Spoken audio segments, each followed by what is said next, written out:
Было около полуночи. Парень по имени Дима сидел за компьютером и уже собирался идти спать, как вдруг за окном раздался омерзительно громкий скрип. Это были детские качели через дорогу. Уже 2 недели, как они скрипели каждую ночь. Дима иногда задумывался, кто же в такую пору там качается. Там качели для совсем маленьких, но взрослый человек в такую и не сядет. Ноги девать некуда. Неужели кто-то в полночь водит ребенка поиграть? Ну хорошо, может быть, человек занятой и хочет уделить внимание своему ребенку. Ну на 5 минут, ну на 10.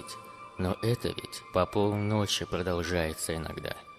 Вдруг Дима услышал, как этажом выше открылось окно.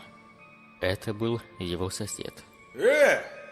Уважаемые, вы там чем скрипите?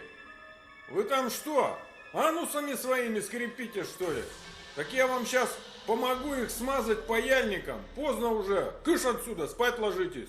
Скрип прекратился, но через некоторое время возобновился и стал каким-то уж совсем мерзким и назойливым.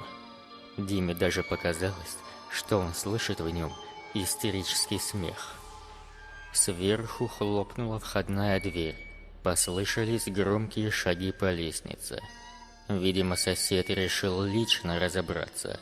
Не понравилось такое отношение. А Дима же решил пойти спать. Да и скрип к тому времени уже прекратился. Утром соседа нашли на тех самых качелях.